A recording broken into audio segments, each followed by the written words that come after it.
It began with a simple letter, inscribed with excitement and love by the hand of a little girl named Hope. "Dear Satan," it read. An unusual start and an unfortunate typo, for Hope had, of course, meant for the letter to go to Santa. The letter went on to praise Satan for his joviality and kindness, and then to ask him for a special gift. A second unfortunate thing happened when Hope enveloped the letter and then addressed it again to Satan. Two innocent typos that would change the very face of Christmas. Deep in the pits of hell, Satan was reading through his morning sacks of hate mail, the usual stuff. Drop dead and die, arseface, and you look like a shit lobster, and stop possessing grandma, you heartless beast. When he came across an envelope carefully written in colored pencil. He was eating a back toasty, but he paused and studied the letter. "Dear Satan, I hope that you are doing well. I think you are brilliant and special, and I want to grow up to be like you someday. Here is my Christmas list," and it was a list of just one thing, a puppy. What happened next surprised everyone, but no one more than Satan himself, for the Lord of Darkness felt a sweet aching in his chest as a new emotion coursed through his veins. "I'm special," he thought. "Me, how lovely!" And he immediately vomited gallons of oil and bile, because he had never before uttered that word. He was on his knees, surrounded by vomit, when Vlakis, his advisor, entered. Are you crying?" "Crying? What are you, an idiot pig? These are tears of anger, of rage." Satan barged out of his office and locked himself in the toilet. What the hell was going on? The following days were hell, literally, but for old Beelzebub, hell had gotten a whole lot worse. He was plagued with kindly urges, disgusting feelings like pity, empathy, and compassion, and every time he felt them, he'd vomit bile into the face of whomever he might be passing. He couldn't eat, he couldn't sleep, and eventually he hit the bottle. Hard. He was going to drown those damn feelings. He drank a gallon of gin and blood, sent a drunken WhatsApp to his ex, wept uncontrollably, and finally passed out.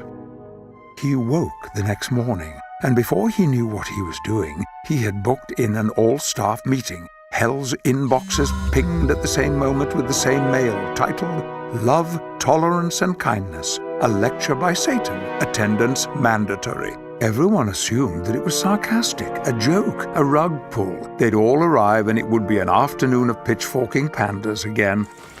And so it came to pass that the whole of hell were absolutely astounded to see the devil stood before them all wearing yoga pants and many friendship bracelets. He went on to lecture at length on the key pillars of tolerance and oneness, even at one point quoting Gandhi. He finished with a heartfelt cover of Imagine on a little keyboard.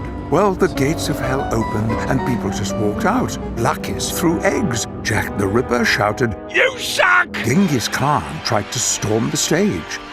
Less than an hour after giving the speech, the elders of hell had gathered for a secret meeting, and Satan was cast out of the netherworld for being, in their words, a pussy. Life in the real world turned out to be less traumatic than Satan feared. He'd been up there a few times before. He'd holidayed with the KKK and played bingo with Bin Laden. But he was different now. He settled into Shoreditch and took a job at a gluten-free bakery. He liked the atmosphere. He learned how to shape little motifs on the top of cappuccinos. He wore baseball caps and made a friend called Caspian. All was well. And then came the night before Christmas. Satan was finishing up some last-minute shopping when he noticed a small girl chatting to Santa in a budget grotto. The girl felt familiar, but he couldn't place her until he overheard her say, "Hi, Santa, my name is Hope. Did you get my Christmas letter? You didn't reply. All I want is a puppy." The color drained from Satan's face. It was all a lie. The letter had never been meant for him. He'd been taken for a fool. How could the all-seeing Lord of Darkness have overlooked such a glaringly obvious typo? A deep burning roared up through his body. He knew the feeling well. It was his old friend, Fury. Before he knew what was happening, he had cremated Santa. Hope, who watched the whole thing and who would probably never recover, felt a fury of her own. With a heartbreaking tear in her eye, she screamed at Satan, I hate you! You ruined Christmas! Go to hell! And indeed, back to hell old Lucifer went. As the sun set, he stormed through the gates of the underworld, but he was filled with yet another mysterious new feeling. And then came Christmas morning. All the boys and girls across the land rushed to open their presents, but something was different this year. There were presents aplenty, but they weren't the usual gifts. Santa had not survived, but Christmas had. Hope got more or less what she wanted. Sure, it had 3 heads, breathed fire and pissed lightning, but she couldn't be happier. And Satan? Well, this was his little secret, but it made him feel really